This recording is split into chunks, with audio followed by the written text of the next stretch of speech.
The diseases, evils, and calamities that happen to us.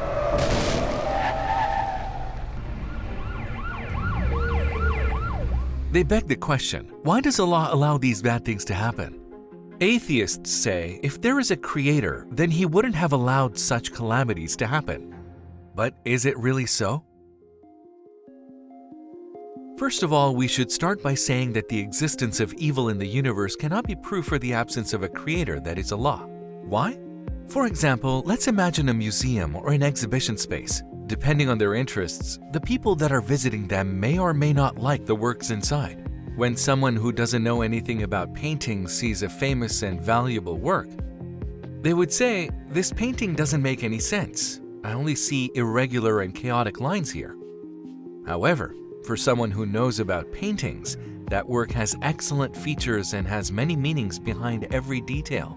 Yes, someone who does not understand art may not like the work, but they cannot say this work doesn't have an artist. The fact that a work is found ugly cannot be proof of the absence of the artist. Just like that, the fact that a person who is looking at the universe finds some calamities ugly or that he does not like the diseases that are happening to him and cannot understand the reasons behind them is not proof for the absence of the artist, that is Allah. Because even saying that there is ugliness indicates an artist. So an atheist cannot claim the absence of God by pointing out the calamities. Then what is the reason why human beings struggle with all these catastrophes?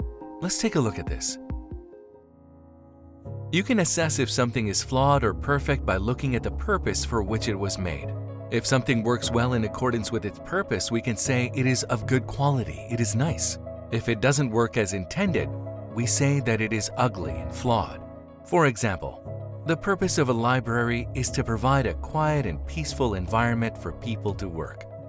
Now, could someone who visits a library for the first time after observing the place and not liking the silence say things like, "Why is this place so quiet? Why is there no movement? No one's talking. What a faulty and flawed design." Could he criticize it like that? Of course not. Because the library is supposed to be an environment that requires silence. It's its purpose.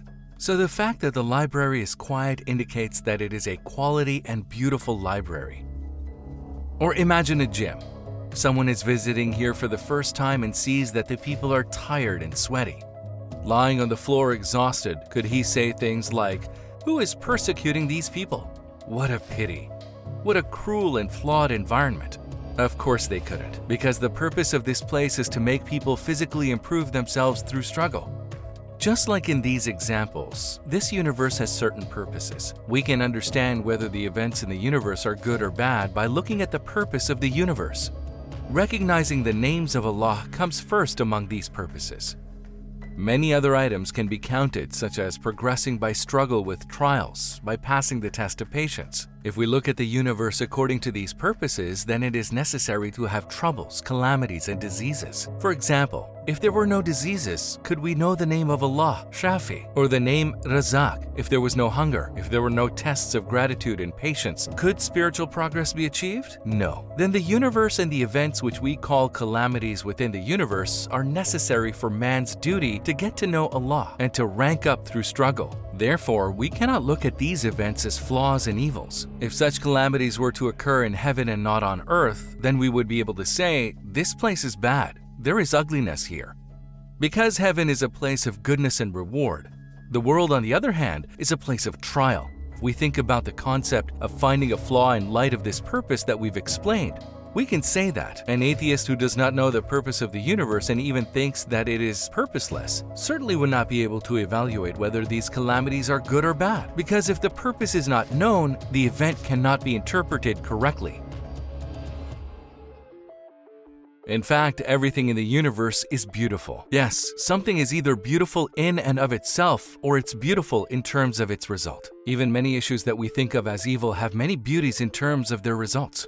When a man with his selfish nature sees an event that does not benefit him, he immediately defines it as bad. However, if the event benefits all humanity and has a common benefit, we can say that the event is good. For example, someone who doesn't like the winter and is always sick in that period cannot say, "I get harmed, I don't like the winter. Therefore, the winter season is a flaw, it's an ugliness." Because if we look at the result, the winter is indispensable for life. It would be a mistake to evaluate the winter as bad with personal interpretation. Similarly, if we look at calamities, diseases, not with a personal interpretation, but from the perspective of the general benefits as their results, we will see that there are a lot of wisdom and benefits behind them. Let's elaborate on these general benefits. In fact, the thing that distinguishes beauty is the presence of ugliness, because everything is known through its opposite. For example, if there is no cold, the heat cannot be known. Without darkness, light cannot be known. Similarly, the events that we describe as disorder, evil, and ugliness are actually matters that enable us to realize the order, goodness, and beauty.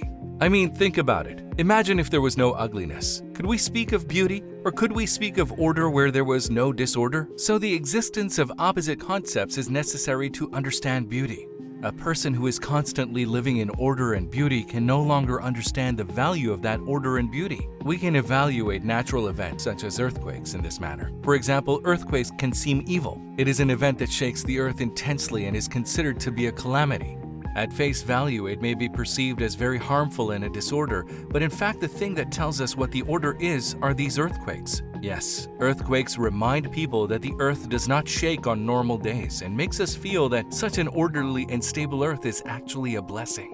They make people who are used to normal conditions realize that even the things that they think is normal are in fact blessings. Yes, the thing that makes us notice the order is the disorder. The thing that makes the beauty beautiful is the ugliness of the ugly. So even the matters that are assumed to be disordered are in fact beautiful. Another point is that constant beauty makes people forget the hereafter by making them heedless. It makes the world look beautiful and intoxicate people. For a person who forgets his duty and forgets the hereafter, troubles are actually a warning and a wake-up call. An intoxicated person cannot be aware of the events around him. One could make unlikely mistakes thinking that they are doing the right thing. At that point, someone should wake him up to reality. Waking him up would be the greatest favor done to him.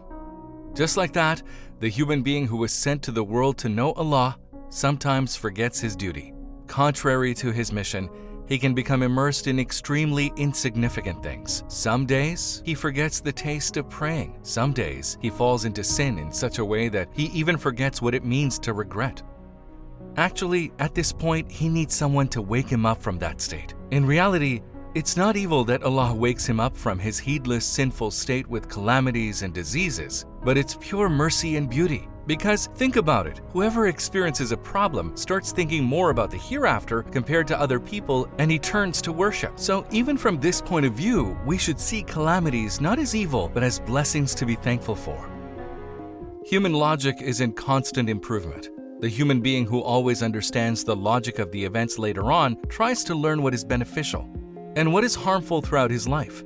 Sometimes he can assume the beneficial matters and warnings to be harmful. For example, the slap of a mother to avoid her child from touching the stove is actually a blessing for him. The child isn't aware of this.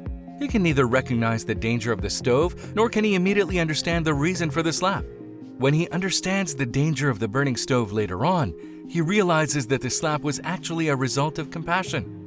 Yes, if we look at it from the point of view of mercy, in a real sense, there is no ugliness in evil. Just like in these examples, there may be some warnings that Allah sends in our way. Sometimes we don't understand them. We may think of them as bad things, but in fact, it's the opposite. It's an act of pure mercy. Sometimes it takes time for us to realize this. Just think about it, thinking that even the slap of a mother had a benefit. How can there be no mercy in a warning that is sent by Allah, who showers the human beings with so many blessings with His infinite love and care? Yes, brothers, man is a soldier on duty who is trying to understand the universe and get to know Allah. Think about the blessings of Allah and the fact that He created so many beauties.